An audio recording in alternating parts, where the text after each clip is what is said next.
Hi everybody, Steve List here. I'm up at Lopez Canyon wishing you a happy Earth Day 2020. Today we're going to be talking about victory gardens, putting a garden into your house. But first I want to kind of define what a victory garden is, was, and what it can be.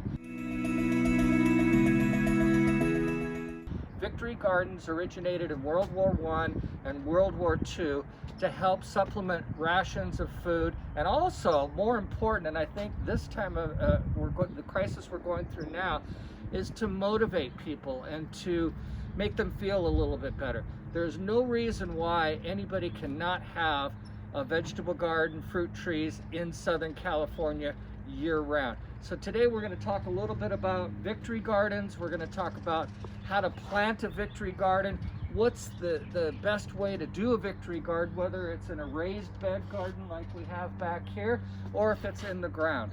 I'm going to touch on a lot of different ways that we can plant things now, what to plant, where to plant, and what these plants need.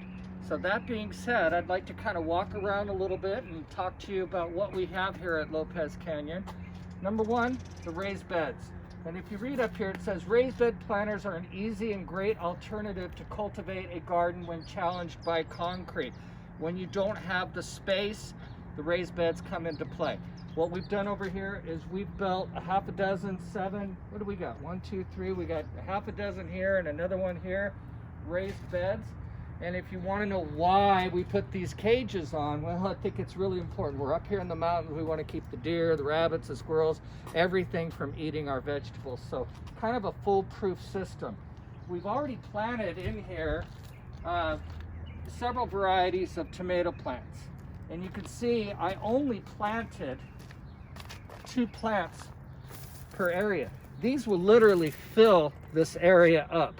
We also used our Lopez Canyon Top Grow mix, mixing it 50-50 with the existing soil. We stuck them in about, these are about 3 to 4 weeks old now. And the key to a good tomato, and I'll repeat myself, is don't water.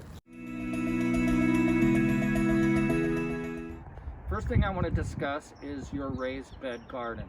During the summer vegetables, you're going to need about 2 feet of space for the root system. A tomato plant, the smallest container I would suggest is 2 feet by 2 feet by 2 feet. So you can see how deep these containers are, and you can see how evenly spaced these are. Also, as you can see, I have tomato cages on here. These guys are going to start growing up very rapidly, and they may need a little bit support.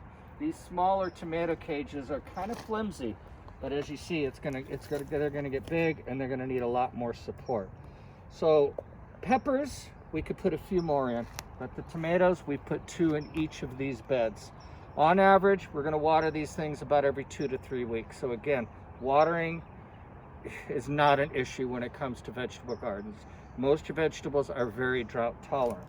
So as we move over here, as you can see, we brought in a few of our really cool victory garden signs. These are all not original, but duplicates of World War II.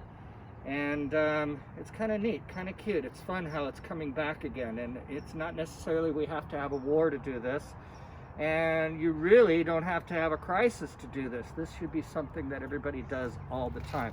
Last year we did a big exhibit, and I put a big display of the victory garden. It's kind of funny how it's come full circle, and now we're really in need of doing that. A victory garden, a vegetable garden, it's the same thing. All you're doing is planting food for your home, for your neighbors.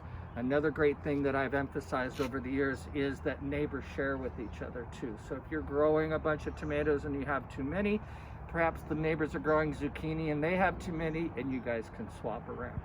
What a great concept. So we're going to talk over here a little bit about the different vegetables and different growing techniques and what to do. So you want to come on over here and we'll take a look.